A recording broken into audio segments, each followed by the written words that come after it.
Hello, and welcome to this training, Internal Controls, what they are, and why we need them.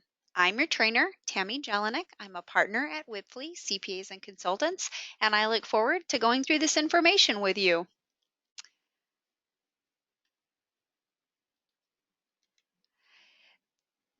Please note that there are no recordings, and what we want and ask for here is that you are not downloading this and putting this on an external website. These materials are informational and educational in nature, and they represent the speaker's own views.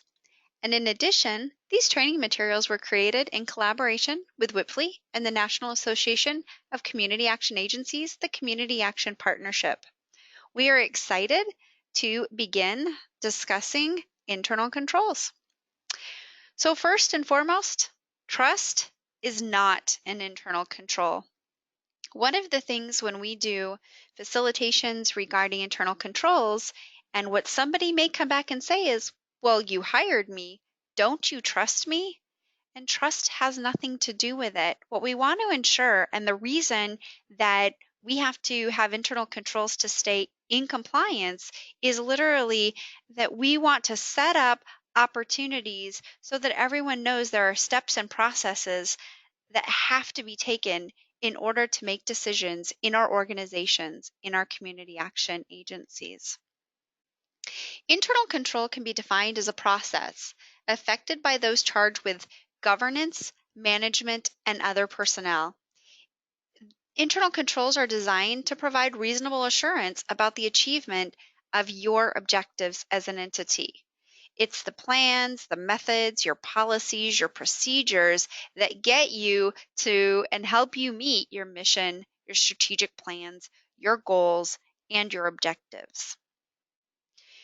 Internal controls comes from a framework. And so really when we say internal controls in our grant funded and our community action world, we care about the framework because of the effectiveness of the design. So the framework that we're going to talk about today was designed by COSO. That's the Committee of Sponsoring Organizations. And when we look at this and we talk about the uniform guidance, 2 CFR 200.303 states that we must have internal controls in our organization. And so you as a non-federal entity must establish and maintain a system of internal controls that provides for reasonable assurance that the entity is managing the award in compliance with the federal statutes, regulations, and terms and conditions of your award. And you as an agency should comply with COSO or the Green Book and comply with your other federal statutes, regulations, terms, and conditions of the award. So really, internal controls becomes a little bit of what you'll learn and be told to do as part of a regulation, and also what you as an agency know to do, and the processes and procedures to have in place to ensure that as much as possible, you can be reasonably assured that the money that's being given into the agency goes towards what it's supposed to, and it helps meet the objectives that you have set up in your strategic plans and in your goals. A non-federal entity must also evaluate and monitor compliance, take prompt action for non-compliance, and take reasonable measures to safeguard PPII. So as you think about that, that means what is your process in place to ensure that an internal control is happening? An example. We at Wipfli work with organizations and we do fiscal policy and procedure reviews. And when we're asked to update policies and procedures, oftentimes we will do interviews with someone who's supposed to be following a specific policy or procedure. And what we will find sometimes is that what is written in the policy and procedure is not what's being followed. So at any point in time when you have a policy in place or you have an internal control in place and somebody has decided not to follow it, it may not be because they're trying to commit fraud on an organization. However, what it does show us is that if they can continue to get the job done by not following your process, it does put you at risk. How can you then reasonably be assured that you actually have controls in place so that you are in compliant. Another piece on that take prompt action for non-compliance is that if you've went through an audit and an auditor has found an internal control risk, or if you've went through one of your program monitoring reviews and they found a significant or an area of internal control risk and you ignore it, that's a challenge. And that's going to be something that isn't going to be able to continue to occur. The taking reasonable measures to safeguard that protected information is literally looking at what are you doing as an agency to ensure that no one can come in and steal information that no one wants others to have. So if you think about that protected information, it's those things that can connect people from names to social security numbers to dates of birth, to tax identification information. And a lot of times in our organization, especially because we're multi-funded, we're running multi-programs, we have a lot of eligibility requirements that go back to protected information. So what are the controls that your agency is taking in order to safeguard those? Internal controls are all a part of that process. The COSO framework really has three objectives. The first piece as we look at operations are what are the concerns for the effectiveness and efficiency of your operations? What are your performance goals, your financial performance goals, your operational performance goals, and how are you safeguarding assets against loss? And when we think about assets, sometimes we think about those big things we can see versus the information that we know we have stored on different drives in a computer. But we have to be thinking about it in a very comprehensive thought process. Entities are expected to use the funds in a very effective and efficient manner and then safeguard them from unauthorized use, disposition, or loss. As you're receiving your federal funding, there's a lot of dollars that can come in and out of your community action agency. When you have that many dollars and you have that many programs, and they might be different program years from your fiscal years, or your performance year is different from your fiscal year, you have to really balance and say, okay, how do we know how much money is coming in? How are we ensuring that we're spending the money on things that are allowable and needed in our organization? And then how are we connecting those spendings to our outcomes? So when you think about that process, you're really looking at we're providing our services, we're providing them to intended recipients, but what if somewhere in our process that isn't occurring? That's why we need those internal controls to help us. On reporting, and some concerns is when we look at financial and non-financial reporting, it gives us an opportunity to be able to identify what doesn't make sense. You know, if we're looking at um, monthly reports and we're doing budget to actual, or we're doing program specific reports, where are our concerns? Where might something be occurring? Um, and then how do we have reliable and timeliness and transparency? Because you may be a community action agency, and in your finance department, it may be very small. And even in those small finance departments, we need to have policies and procedures and internal controls in place so that one person doesn't have access to do everything when it comes to the money that's coming in and out of an agency. Transparency is a big piece in the uniform guidance and in a lot of our regulatory opportunities. Taxpayers, donors want to know what's happening with the money that they're giving to organizations. And so, how are the costs benefiting the programs and those you need to serve in your community? And that's really increased in importance in recent years. You know, we used to say we never want to have to defend ourselves on the 6 o'clock news, and now it's really we don't want to have to defend ourselves on Twitter or on Facebook because things are happening so much faster now. We need to be thinking about the risks that can happen. On the compliance piece, it's really, are you complying with the laws and regulations. And in addition to just the laws and the regulations and the regular business practices that occur in a community action agency, there may be terms and conditions of different awards, including contracts and grant agreements. So you really do have to look at it from a global agency level of compliance and then a program to program level of compliance when it comes to internal controls as well.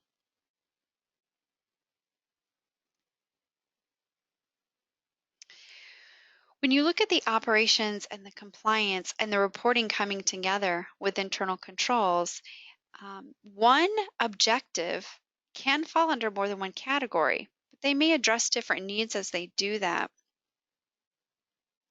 There may be direct responsibilities by different individuals within the programs. We have a lot of discussion these days around fiscal and program working together. And although in the past, it was always thought that, well, fiscal handled the money and program handled the services, that also has changed. Really, those program directors are in charge of their budgets, and they're in charge of that from the beginning to end of it. So when they have questions of this spend doesn't look correct, and you maybe in fiscal have policies or procedures that there's some risk in those internal controls, they have that right to ask those questions and to find out if the money was spent for their program and their program objectives or if it was not. This is a picture of an integrated framework. So if you kind of see, it's not going to be a linear process. It's truly a cube. So we have the operations, reporting, and compliance, and then we start looking at it from a control environment, a risk assessment, a control activity, information communication, and then monitoring. And that's at that entity level, the division level, the operating unit level, and it can even be at the function level. So let's kind of look at the 5 components. And I have a colleague who, in college, the way that she learned this was by an acronym of CRIME. And so what that looked like was you had that control environment, you had the risk assessment, those control activities, that information and communication, and then monitoring. So that was kind of the CRIME piece of how to remember those 5 components.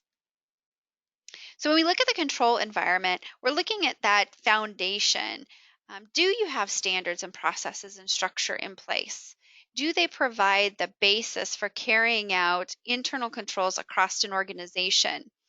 If you have different divisions that are handling cash differently or purchasing differently, or they're handling how they monitor budgets differently, that inconsistency starts to give us gaps, and that can cause us challenges, which is why you want an impact of an overall system of internal controls across that organization.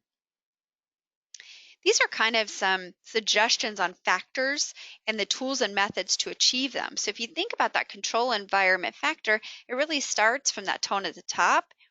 It starts from what are your ethics statements? How are your code of conducts enforced? What's the tenure and depth of senior management? Do you have formal job descriptions? And again, you'll see that is there a segregation of duties when it comes to the activities in that finance world?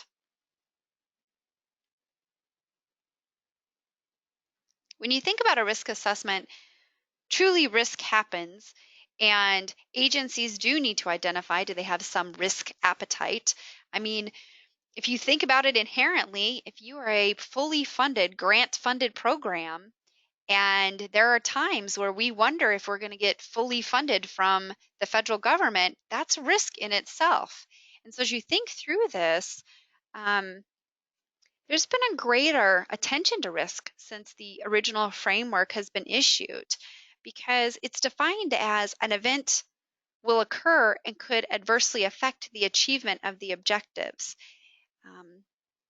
And sometimes those risks are small, but you don't want a lot of small risks to end up being a large challenge in your agency. And so this provides those basis for determining how risks will be managed. What is going to be your risk tolerant? how do we feel? I can give you an example of risk in an organization.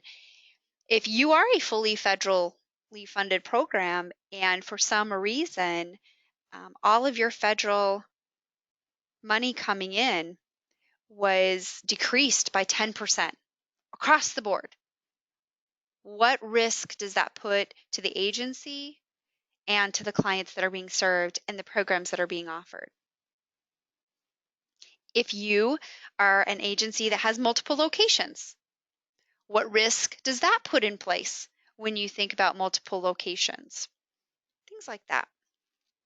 So as we look at this, those factors are internal factors, external factors. It can be everything from a full SWOT analysis of um, your strengths, weaknesses, opportunities, and threats. What are the mechanisms? How do you anticipate risk? How do you think about change?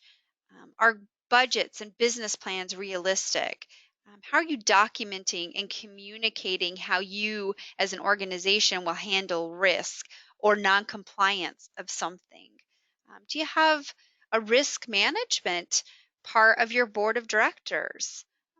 Have you worked with others outside of your agency to have a different set of eyes come in and look and see where they feel you might be at risk? Like, what does that look like in those tools and methods to achieve those risk assessments? We have community action agencies um, look at and are required to do enterprise risk assessments. And so what that does is look at that global risk when it comes to an organization, not necessarily just the fiscal internal controls, but across the board. So risk assessments are you're identifying risk, you're doing an analysis of it, you're deciding a tolerance of it, and you're deciding what your response is going to be as you have those risks occur.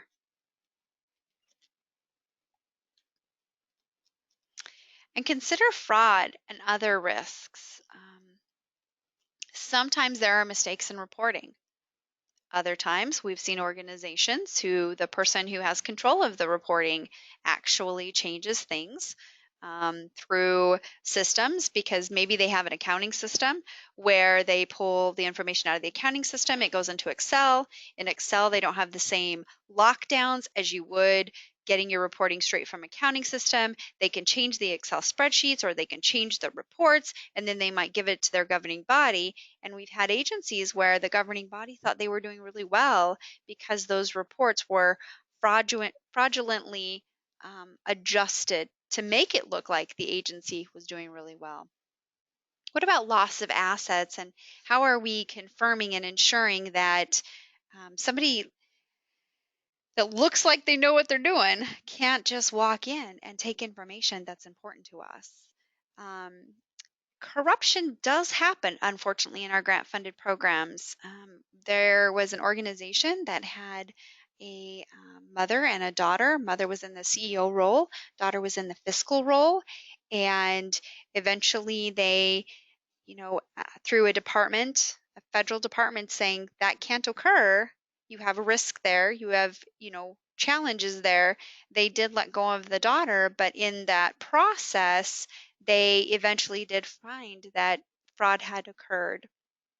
And then other misconduct, waste and abuse of how we're spending our federal funds is a part of the uniform guidance.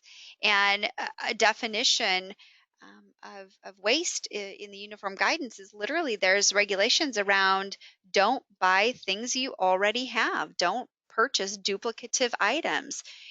Are we having and do we have a system to be able to track our information so we know we're not wasting funds because a program bought it over here and a program bought it over here and a center bought it over here, and now we have 4 or 5 of something and we've wasted funds? And does management have that override, and are they able to influence how somebody might take money or misappropriate money?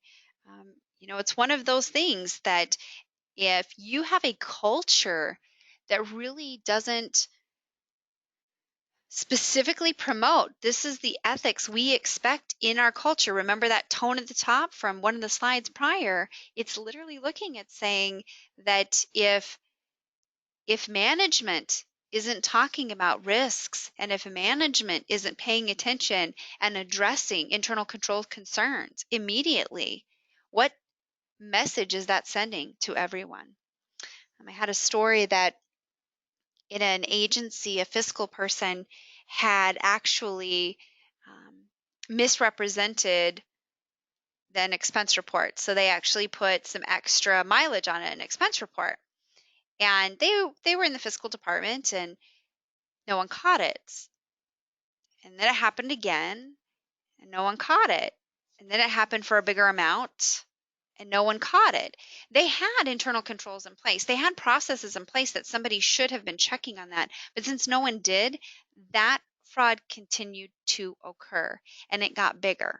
And so when somebody found out that they could get away with it in a small amount, then they tried a bigger amount and then they tried a bigger amount. And that's why these internal controls are in place. It tells somebody that somebody's watching, somebody's paying attention to what's happening. In fraud, I really truly don't want you to think like a fraudster. However, you do want to understand that the fraud triangle is based in three things. You have the opportunity to commit fraud. You can give an attitude or a realization or a rationalization of why you should commit it, and there's an incentive or a pressure. And though the triangle has some shortcomings, think about it this way. Go back to that example that I gave you on that expense report. The opportunity to commit the fraud was that no one was double checking expense reports. The rationalization that this person had actually given was that they didn't get the raise they wanted, and it was a multi-million-dollar organization, and they felt they deserved more money. And the incentive or pressure that that person kind of had on them is they had some medical bills. So when you put those three things together, they rationalized, and that's that fraud triangle piece to say this is how fraud is committed. So when you look at that, if you have weak internal controls and you have a tone at the top that isn't paying attention to them, that can be a piece of it. So they're justifying the crime, they know they're not being observed for it, and then somebody's not watching when it occurs. There are a lot of models in this, but we just really want you to think about that the first time, in my example, the first time the person made the mistake on their expense report, it was truly a mistake. It wasn't an intention. So think about that. And by the time it was done, they had stolen hundreds of thousands of dollars from the agency. On control activities, these are really those actions resulting from policies and procedures, but not the policies and procedures themselves. Another example that I can give, working in a nonprofit organization, is I needed to purchase something, and I had asked, what's the process to purchase something? And I was told by another employee, you would go purchase the items you needed, then you would come back and fill out a purchase order, and you would submit it. So if I looked at the policies and procedures, we know that's not the process that occurs in procurement. However, it was literally what was happening because no one was stopping it from happening. So control activities really help ensure management's directives to mitigate risk are carried out. The activities take place at all levels of the organization. When you think into this, it looks like what are our controls to address risk? Who has access to different pieces of information? Who has check signing ability?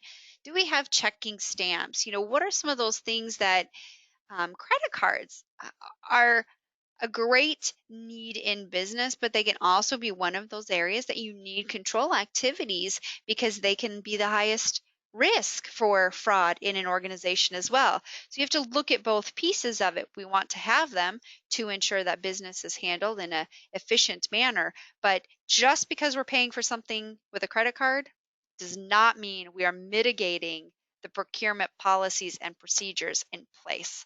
So we want to have a method of monitoring. We want to allow segregation of duties. We want to have board oversight.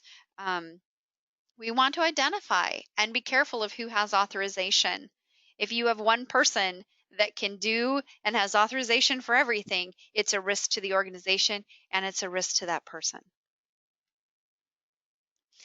Um, Control activities, think about processing transaction. Are they complete? Are they accurate? Are they valid? And your activities can be, what's our preventative? How do we do our detective? How are we correcting them? Um, really allowing him and having people understand that somebody is watching, and that's okay. That's part of their job, is to ensure that things are done well. Another good control activity is to be thinking about, have you ever entered a job and you looked back on the documentation of what somebody did and you couldn't figure out why they did it? You really want to ensure that your documentation and your actions can stand up for themselves. They're easy to understand. Someone can know and see the process that was followed and know that there were compliance steps in place when that process was followed. Segregation of duties, I've kind of talked about this a little bit, but truly it's thinking about, how can you separate incompatible duties? Who has the custody, the authority, the recording, or the reconciliation? If you think about those four pieces, how do you utilize information technology to do those jobs? How could you, if you have a small finance department, integrate others, the treasurer of the board, or someone on a finance committee, or a program director? How do you ensure that not one person, again, is doing multiple things that could make it easier to commit fraud?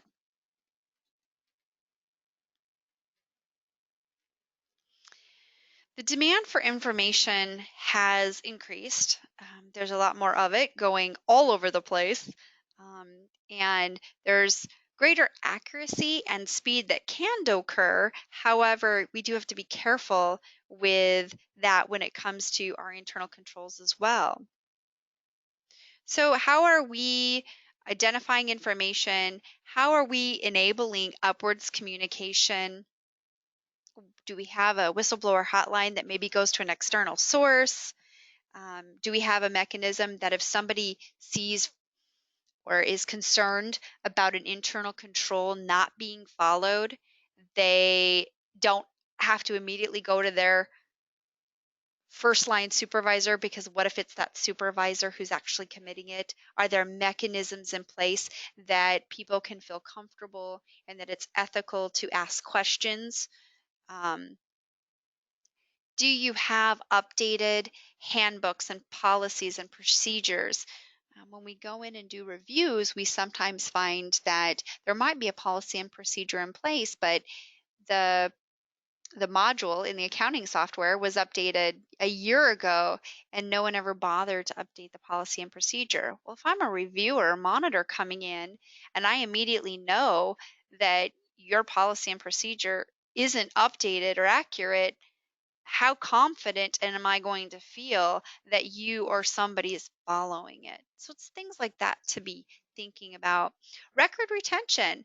Does it follow your applicable laws, and do you follow your record retention policy? And when we think about record retention, it isn't just those things we can see. It's not just the paper. We are so cloud oriented now. We have so many things in email. People can access information from their phones, from their tablets, from their computers. And so how are we as an agency ensuring, as part of our internal controls, that information is where it needs to be to mitigate risk, and that once we need to have a destruction of that information, it's destroyed all the way through. There's no floating copies somewhere. And on monitoring, it's really looking at each component of an internal control. Is it not only there, but is it functioning? Is it working? Can I come in and look at an internal control process that I have not utilized before and know that I can comfortably follow it? Assess that quality over time and ensuring that we are filling any gaps that we find in this overall system of internal control. And it gives an opportunity where we balance good procedures that can be easily followed with our internal control compliance and our risk tolerance, and hopefully that opportunity to address risks if they are a part of our process. Conduct ongoing evaluations. One of the things we hear about in our programs and in our compliance uniform guidance is that continuous quality improvement. So really building a culture that we're going to have ongoing evaluations. We're going to do internal audits. We're going to understand, even if I have a policy or procedure that addresses internal controls, how are employees actually reading it and perceiving it? Are they understanding it, and are they able to follow that? Do we have acknowledgement from our employees that there's a code of conduct and it's being complied with? Are we requiring signatures? Are we utilizing questionnaires or checklists? And how are we detecting and resolving control deficiencies? We're certainly seeing some cybersecurity. We've got a division that works with cybersecurity in our agencies, and we're seeing an uptick, unfortunately, in cyber risks in our agencies, in our grant-funded programs, and that can it can stop agencies from maybe a day's of work to multiple days, and there can be a lot of costs associated in these risks as well. So in that framework summary, there we had 3 objectives. We talked about our operating, our reporting, and our compliance. We have those 5 components of crime, and then 17 principles. And they are not all relevant for each organization, but literally you look at those principles and say, okay, how are we going to determine those internal control principles in our organization to ensure that they're occurring? So think about what is an effective control. It's a control that's relevant. It's a control that's followed consistently. It's a control that can be a method, it can be something that a person follows, but it's applied, and then it's both properly designed and it's properly operating. And so when you start to think about coming into an organization, looking at internal controls, it's really being able to ask some of these questions. What is the control? Where is our risk? And what would we need to do to help have an internal control that would, if you need to try to, you can't eliminate risk totally, but how are we going to address those situations?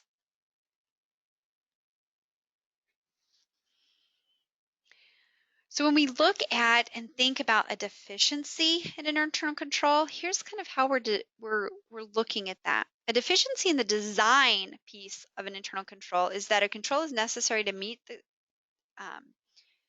control objective and it's missing, or an existing control is not properly designed so that even if operated as it is designed, it wouldn't be effective. So the control objective is not always met. So that would be that you failed in that design of it. A deficiency in that operation exists when properly designed control does not operate as designed, or when the person performing the control does not possess the necessary authority or qualifications to perform the control effectively. That's an interesting one as we think about how much turnover we might have. And somebody coming into our very compliant-driven world of does somebody have that authority or those qualifications to know and ensure that they performed their operation effectively?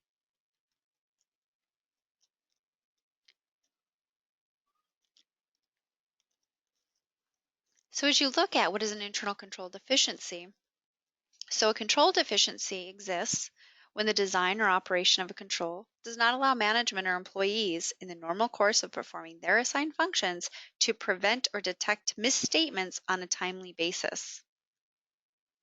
If you have a significant deficiency, then a deficiency or combination of deficiencies in internal controls that is less severe than a material weakness, yet important enough to merit attention by those charged with governance.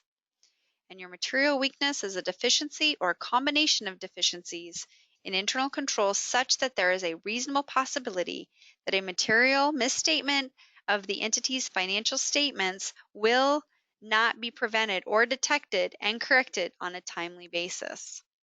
A reasonable possibility exists when the likelihood of the event is either reasonably possible or probable. So as you think about internal controls and the risks, these are some tests you can put towards them. Do you have a control in place? Can it be followed? If it can be followed, does it still prevent or detect a misstatement in that process? When you're thinking about your financial policies and procedure manual, identify what needs to be in the manual as a result of the framework of the uniform guidance. Policies are kind of that quote unquote rule, the what or the why something is being done in the finance department or in addressing financial processes in your agency. The procedures are the description of how that rule will be followed. So specific controls are not necessarily given in the framework because management must obtain persuasive evidence that components and relevant principles are present in the functioning of your day-to-day activities. Having updated and usable financial policies and procedures are the documentation necessary to help provide clarity, consistency, communication, training, and are part of the evidence of conduct of internal controls. Think about it this way. If I come in and I ask a question, if I'm monitoring an organization, or I want to even do an internal, if you want to do an internal monitoring of your internal controls, if you look at a policy and a procedure, you don't have a policy or procedure, and I ask you, okay, how do you process this? And you say, well, we do this and this and this. And I say, okay, where is that written? Or where can I find, this policy or this procedure? Or, and you can't direct me to it, then that's the way that you may process it. What if I ask someone who does a similar process, the same question, and they do it totally different? Well, now again, how am I getting that evidence of the internal controls? How are we knowing that they're being consistently delivered? In that example, they aren't. You may have one person doing a process one way and one person doing a process a totally different way. And how does that impact negatively our internal controls? So we have come to the end of our internal control module. Hopefully this gives you an opportunity to know and understand and be thinking about the internal controls in your organization, how important they are, how they need to be a part of your written documentation, a part of your culture and your tone at the top. They need to be transparent and relevant for your organization, and they really do help ensure that the funds you receive as a community action program connect to the programs that you run, and they connect to the outcomes that are so important to the communities you serve. Thank you so much for your time.